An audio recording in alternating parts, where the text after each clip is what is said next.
When we talk about da, we're talking about the most powerful connection any human being can ever have, a direct line to Allah. No appointment, no special status, no perfect wording required, just a heart that turns upward and says, Ya Rab. That moment alone is an act of worship. Too often we treat da like a backup plan, something we do when everything else fails, but da was never meant to be the last resort. It is meant to be the first move. It is the believer's lifeline. It is the language of reliance. It is the place where weakness becomes strength, because you are no longer carrying the weight alone. And remember, da is not about impressing Allah with beautiful sentences or complex phrases. Allah is not moved by vocabulary, He is moved by sincerity. The broken whisper carries more weight than the most eloquent speech when it comes from a sincere heart. Some of the strongest du'as ever made were not long, poetic prayers. They were cries. They were moments when someone didn't even have the energy for full sentences, but simply said, Ya Allah, help me. And that was enough. Because du'a isn't a performance, it's presence. It's the heart standing before its creator admitting, I can't do this without you. And understand this, every single du'a is heard.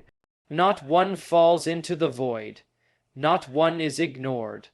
But Allah answers du'a in the way that leads to your ultimate good. Not always the way your timeline demands. Sometimes the answer is exactly what you asked for. Sometimes the answer is protection from something you didn't even know was harmful. And sometimes the answer is stored for you as a reward that will meet you on the day when you need it most. But the response is always there, even when your eyes can't yet see it. The beauty of du'a is that it doesn't require perfect faith, it builds faith. You might come to du'a while struggling, confused, even doubting. And that very act of calling upon Allah strengthens your certainty. The heart begins to soften, the shoulders begin to relax, the soul begins to remember where its true safety lies. Du'a trains us to rely on Allah before relying on ourselves. It reminds us that we do not control outcomes, we control surrender. And when this becomes our habit, not just when we're desperate, but when we're steady, something changes. Our worries no longer dominate us. Our fears become manageable. Our hearts become anchored. Because once you realize you have direct access to the King of all kings, you stop feeling abandoned in this world. Du'a is where your spirituality begins, not because it solves everything immediately, but because it reconnects you to the one who controls everything. Ya Rab, teach our hearts to always turn back to you. Spirituality doesn't begin with grand gestures or dramatic transformations. It begins with a single, quiet decision to turn back to Allah. Every awakening of the soul starts in the same place, when a person realizes, I cannot keep living on spiritual autopilot. We go through routines, responsibilities, and distractions, but deep inside there's a hunger that no achievement or relationship can satisfy. That hunger is the soul calling out for its purpose, and for many of us, the turning back doesn't happen at a moment of strength. It happens at a moment of exhaustion. When we finally admit, I can't do this on my own anymore, that admission becomes the doorway to real spirituality.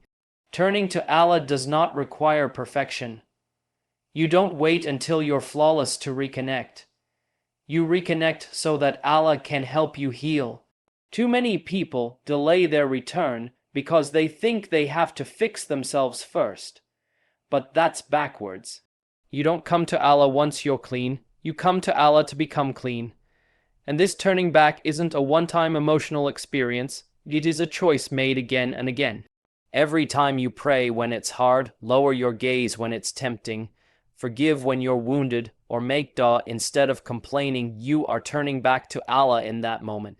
And du'a becomes the heartbeat of that return.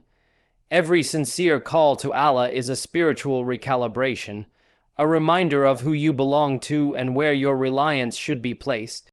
You might not even feel spiritual when you make du'a, And that's okay because spirituality is not a mood, it's a movement. It's choosing obedience when emotions fluctuate. It's directing the heart toward Allah even when motivation is low. The soul does not awaken through feelings alone. It awakens through actions that anchor those feelings. You see, when a person intentionally seeks Allah, even if it's with shaky steps, Allah responds with closeness. The path is always mutual. You take one step toward Him, and He draws closer to you in ways you never expected. You begin to notice shifts, anxiety softens into trust, restlessness turns into contentment, and scattered priorities start to realign. Your identity changes. You stop defining yourself solely by success or failure, status or struggle. You begin defining yourself as a servant of Allah striving to grow. And here is the most beautiful part, that turning back is always welcomed. No matter how distant you think you've drifted, the door to Allah is not closing, it is open wider than you could imagine. There is no limit to Allah's mercy and no expiration date on your return. Your past does not disqualify your future with Allah. It becomes part of the story of your transformation. Every spiritual awakening begins the same way, not with perfection, but with intention. Not with completeness, but with courage to say, Ya Allah, I'm ready to come back. And that single turning can change the direction of an entire life. The real test of spirituality is not what we feel in powerful moments. It's what we commit to in ordinary days. Anyone can turn to Allah when life crashes, but the believer locks in when they choose consistency, even when nothing dramatic is happening. Because the soul doesn't grow through emotional peaks, it grows through steady devotion. This is where dua becomes more than a reaction, it becomes a daily rhythm. Not only when we're desperate, not only when we're overwhelmed, but when we are stable, calm, and even comfortable. We learn to speak to Allah not just as a rescuer, but as our constant companion.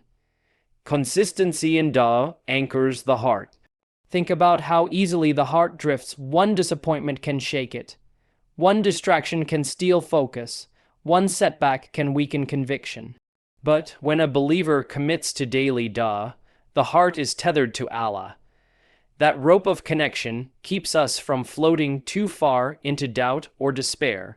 Even when motivation fades, and it does fade, discipline sustains the relationship.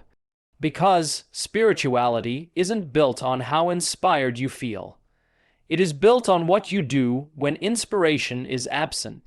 Those quiet moments of dua after Fajr when the world is still asleep, in sujud when no one else hears your whisper, late at night when exhaustion meets sincerity.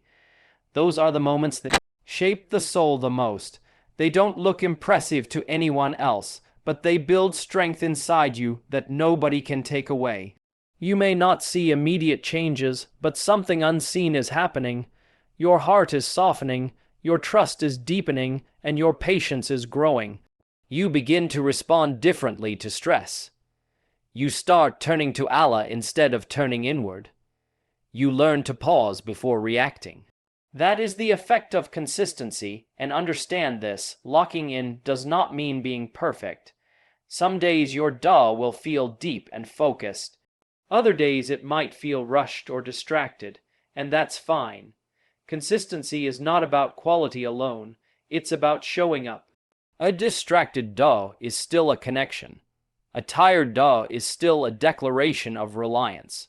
The believer does not disappear from the relationship just because the energy is low. They keep knocking on the door, knowing that Allah loves the servant who is persistent, not flawless. Over time, this consistency rewires the heart. Dua stops being something you schedule and starts becoming something you need. It becomes the place you run to when confused, when grateful, when worried, when hopeful. It stops feeling like a task and starts feeling like life support for the soul. You begin to realize that locking into dua is not restrictive, it's freeing. Because the more you turn to Allah, the less power anxiety has over you, the less weight loneliness carries, and the less fear controls your decisions. And when consistency becomes your foundation, something beautiful happens. Spirituality stops being something you chase and becomes something you live. And it all begins with choosing to show up consistently for Allah, even when no one else sees. One of the most misunderstood realities of Dawah is that its greatest work often happens inside us long before anything changes around us. We tend to approach Dawah focused entirely on the outcome, what we want fixed, given, or removed, but Allah, in His mercy, frequently responds by first transforming the one who is asking. Before changing circumstances, He changes hearts. Before shifting situations, He strengthens souls. And if we're paying attention, we begin to realize that the inner transformation itself is often the miracle we were searching for. Through Dawah, patience grows quietly in the heart. We learn how to sit with uncertainty without falling apart. We become less reactive and more reflective. What once would have sent us into panic now meets a calmer response. Not because the trial disappeared, but because Dawah taught the heart how to trust. When you repeatedly raise your hands to Allah, you are training your soul to surrender control, to accept that while you strive, outcomes belong to Him alone. That surrender brings a peace no circumstance can provide, and clarity begins to emerge. As you continue to call upon Allah, your priorities realign. Things that once felt urgent suddenly seem trivial. Conversations with Allah have a way of detoxing the heart, cleansing it from envy, pride, bitterness, and constant comparison. The more you speak to Him, the less you seek validation from the world. You stop chasing approval because the heart becomes satisfied with divine acceptance. Dawah also reshapes how we see hardship. Instead of asking only, "Why is this happening to me?" the heart slowly starts to ask, "What is Allah teaching me through this?" A trial becomes not just a burden to escape, but a means to grow through. You may still ask for relief, and that is encouraged, but alongside that request comes acceptance. Not a passive resignation, but a deep trust that Allah's wisdom operates beyond what our limited perspective can grasp. Perhaps the most powerful change Dawah brings is in how we measure success. The heart learns that success isn't always getting what you want when you want it. Success is staying connected to Allah regardless of what you're given. Some of the most spiritually elevated people never saw their greatest duhs answered in the way they imagined, but their hearts were transformed into vessels of gratitude, strength, and unwavering reliance, and that inner elevation outweighed any outward outcome. This is the secret of Dawah. Even when nothing seems to change around you, everything is changing within you. Your capacity to forgive increases, your endurance deepens, your trust strengthens, your sense of purpose grows clearer. And these internal shifts are not small, they are faltering. They affect how you parent, work, worship, love, and lead. A heart refined by Dawah becomes steady in storms and humble in success. It learns how to hope without desperation and accept without bitterness. So, when you make Dawah, do not measure its success only by whether doors open in front of you. Measure it by the condition of your heart afterward, its softness, its calm, its closeness to Allah. Because while outcomes belong to Allah's wisdom, the transformation of your soul is a guaranteed gift of sincere Dawah. Sometimes the real answer to your Dawah is not what changes around you, but what changes within you. Dawah was never meant to replace action. It was meant to ignite it. One of the greatest misunderstandings in spirituality is thinking that calling upon Allah excuses us from effort. In reality, sincere Dawah creates movement. When you truly ask Allah for guidance, for strength, for healing, or for change, that request demands a response from *you* as well. Because Dawah aligns the heart with obedience and the body with responsibility, it pushes us to walk the path we ask Allah to open. When you ask Allah to make you a better believer, that duh should move your feet toward the prayer mat. When you ask Allah to purify your heart, that duh should steer you away from what poisons it, unhealthy habits, harmful conversations, destructive environments. When you ask Allah for ease, that duh should compel you to organize your life with discipline and integrity. Duh is not passive waiting, it is faith in motion. Look at how the prophets lived. Their trust in Allah never led to inaction. They made duh with sincerity, and then they worked with excellence. They planned, struggled, persevered, and stood firm, knowing that tawakkul, reliance on Allah, means using all available means while placing full trust in the outcome to Him. True reliance is not sitting back and saying, Allah will take care of it, while doing nothing. True reliance is standing up and saying, I will give my best effort and trust Allah with the results. Duh gives courage to take those steps we fear. Many of us hesitate to change because we are scared of failure, rejection, or discomfort. But continual duh strengthens the soul with a quiet confidence, the certainty that even if things don't unfold as planned, Allah is still guiding the story. That confidence pushes you to finally forgive the person you've been avoiding, pursue the growth you've been postponing, leave behind the sin you've been attached to, and make the change you've been afraid to start. And there's a beautiful balance here. Action without duh burns you out because you become dependent on your own strength. Duh without action stagnates you because faith becomes empty words. But together, duh and effort, they create spiritual power. You work with purpose instead of panic. You strive with calm instead of anxiety. You move without being crushed by outcomes. Because you've offloaded the results to Allah while carrying your responsibility with excellence. This partnership between duh and action also changes how we deal with setbacks. When something doesn't succeed, it doesn't paralyze you. Instead of saying, what's the point of trying? You say, Allah saw my effort, and He is redirecting me. You don't retreat from striving, you refine it. You return to duh, seek guidance again, and step forward with renewed clarity. And over time, you discover something beautiful. You are not chasing outcomes, you are chasing Allah's pleasure. Whether the door opens or closes, your heart remains steady. Because success is no longer defined by results, but by faith expressed through action. Duh moves the heart and action follows the heart forward. One of the hardest spiritual lessons to learn, yet one of the most freeing, is trusting Allah's timing. We live in a world that demands instant results. We want fast answers, quick solutions, immediate breakthroughs.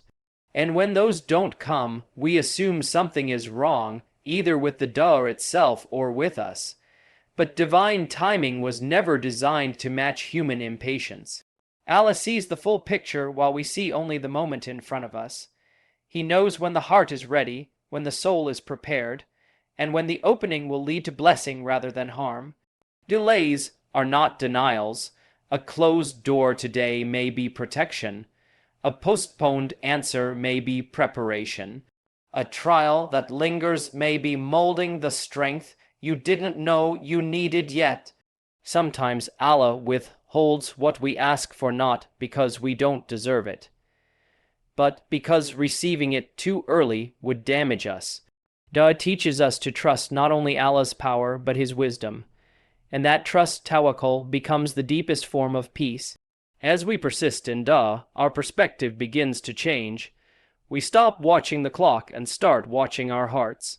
We realize that waiting with faith is not wasted time, it is sacred growth. Every moment you remain hopeful, patient, and obedient while waiting is recorded as devotion. Allah is not only attentive to when the answer arrives, He is attentive to who you become in the waiting. He witnesses the tears no one sees, the silent resilience, the continued worship when relief hasn't come, and none of it is lost. Trusting Allah's timing also softens comparison. We stop measuring our journey against the achievements of others. Their timeline is not our design. Their blessings are not our provision. Allah writes every story uniquely.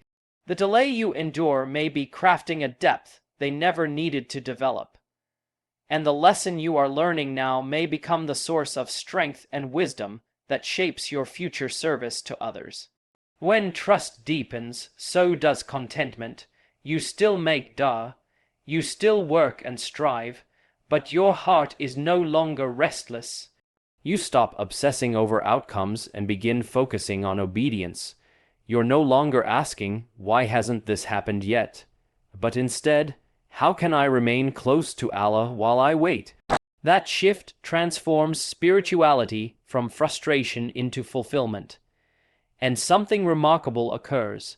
When you fully trust Allah's plan, even unanswered does stop hurting the way they used to. Because you believe firmly that whatever Allah chooses is better than whatever you were trying to design for yourself. You embrace the truth that the greatest gift Allah gives is not always what you asked for, it is what will bring you closer to Him. In that trust, anxiety loosens its grip, fear loses its power, and the heart finally learns rest, not because life is easy, but because Allah is sufficient. True change happens when you stop rushing Allah and start resting in His wisdom.